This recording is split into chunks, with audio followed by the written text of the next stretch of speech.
Welcome to Plain English, the podcast that goes at the right speed for English language learners.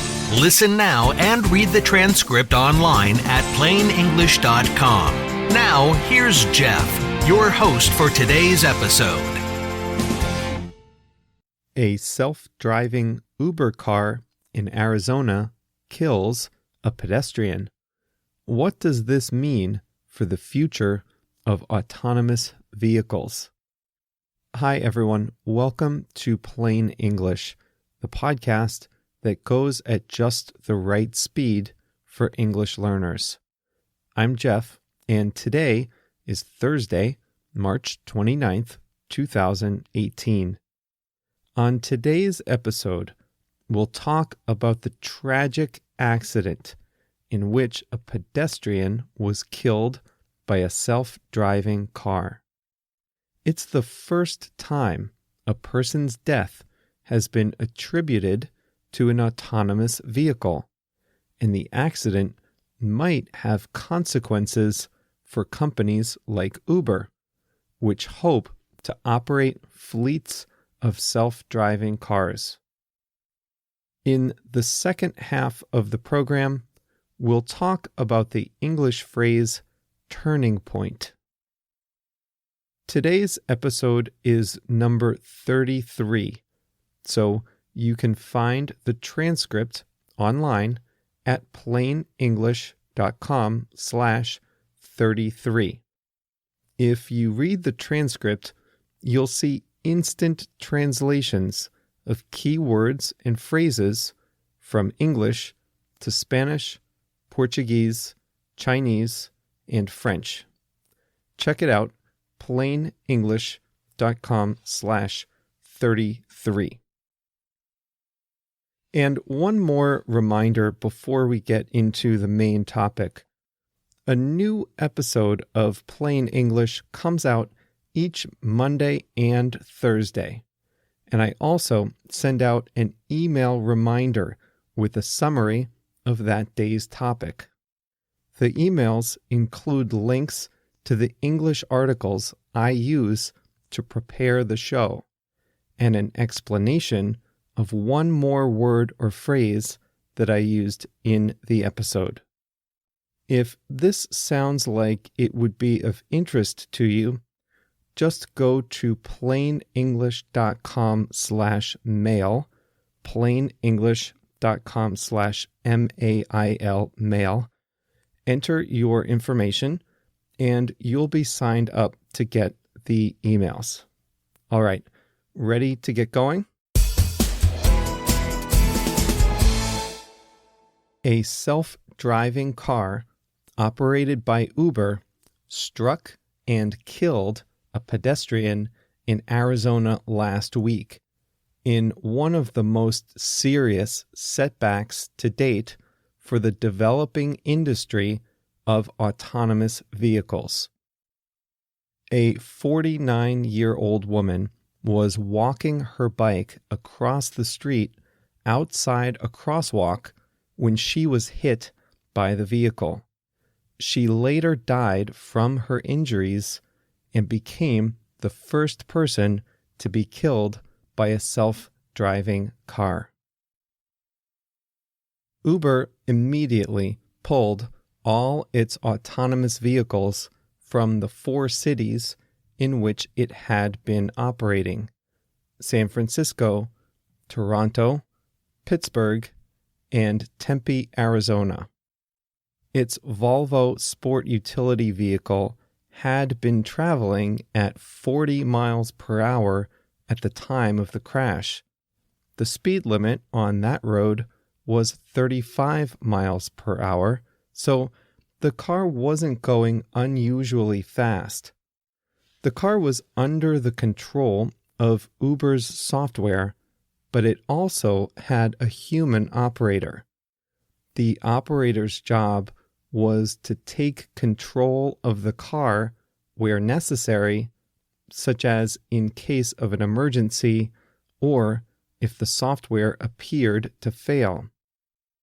In the days after the crash, news reports revealed that the human operator had not been watching the road at the time of the accident. What's more, the operator had a criminal record, including a history of traffic accidents in the past. So, even if this particular accident wasn't Uber's fault, it did reveal some serious lapses in judgment surrounding its screening process for the human operators. Self-driving cars use cameras, lasers, and radar installed in the vehicle to get a 360-degree view of the conditions outside the car. They combine the information gathered from this equipment with detailed maps and complex software that tells them how to react in different situations. The good news is that a car can react much faster than a person can.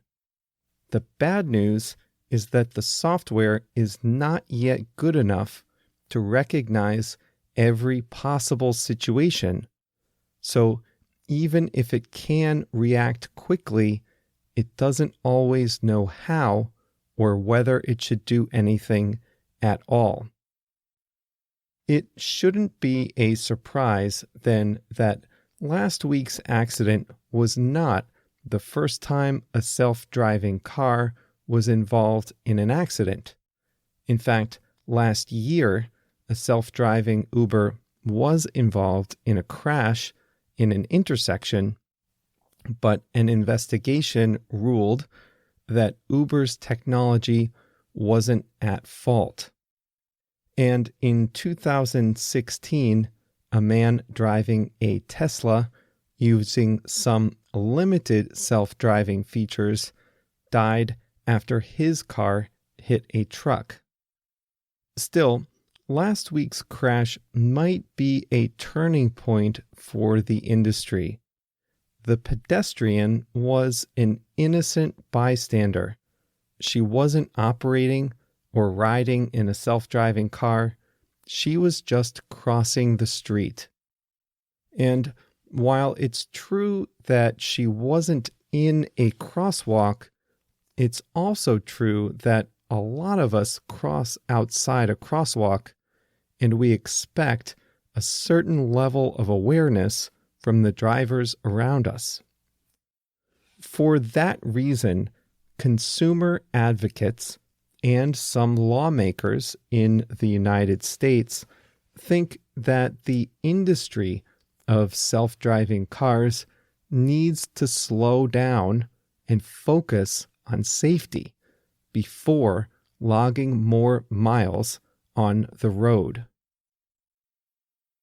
Waymo, which is owned by Google, plans to launch a fleet of taxis in Arizona next year without human operators. Why should they be allowed to do that on public roads, some people wonder, if self-driving technology is not yet proven to be safe? The other viewpoint, however, is that self-driving cars need time on the roads in order to test and perfect their technology. Without actual time on real roadways in real situations, the technology won't be able to realize its full potential.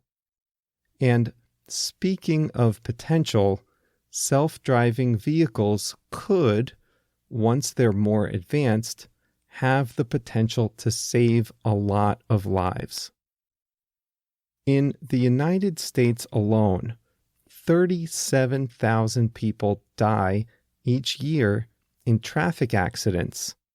That's about 100 people a day. And 94% of car crashes involve human error. Think about the net improvement to public safety if even just a fraction of those crashes were avoided. The problem is, how can the autonomous vehicle industry get to that point without putting people in danger in the meantime? That's a problem that the U.S. federal government and a variety of state governments are having to confront now, especially in light of last week's accident. The industry wants a consistent set of government regulations sooner rather than later so they can design their technology to comply with the rules. That is, after all, the situation with conventional cars. U.S. lawmakers now have to balance two competing priorities: protecting public safety and allowing the autonomous vehicle industry to develop. If it doesn't have the space and legal protection to develop here, the companies argue, self-driving cars will go to other countries first. Before we get to today's phrase, I want to say a quick hello to Melody from Taiwan. Melody is a recent graduate and likes literature, especially suspense and fantasy novels. I love literature too, and I'm always reading at least one book at a time. The book I'm reading right now is Artemis by Andy Weir. JR, the producer of Plain English, gave it to me. It's a fantasy novel about a colony on the moon. So if you're like Melody and you like fantasy novels, check this one out. It's good.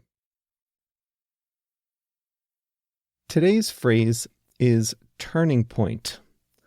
Earlier in the show, I said that last week's accident in which a pedestrian was killed by a self-driving car might be a turning point for the autonomous vehicle industry. By that, I mean, it might be a moment in which big things start to change. In this case, it might mean that governments finally get serious about providing consistent regulation to the industry. It might mean that public opinion begins to turn against self-driving cars. Or it might mean that people start to be realistic about the risks and benefits of autonomous vehicles. It's hard to see a turning point as it happens because we don't know exactly what will happen in the future. This could be the cause of a big change or not. We don't know if this will be a turning point or not. Looking back over the last several years, can you think of a turning point in your own life? Maybe you realized you wanted to switch careers, or start a family, or emigrate to a new country. All of those could be turning points in your life in retrospect. You might remember an episode a few weeks ago about how China's leader now has no term limits and could serve for life. Is China at a turning point in which its politics transition from one of smooth changes every decade to something different? It could very well be. So remember, a turning point is a time when big changes begin to happen. Thanks for listening to today's episode of Plain English. If you like the program, please consider leaving a written review in the Apple Podcasts app. Written reviews help other people like you discover the program, and they're great feedback for me. Have a great weekend, and we'll be back with a new episode on Monday. Monday's topic is good. We'll talk about the new series on Netflix about Brazil's huge Operation Car Wash scandal. You won't want to miss it.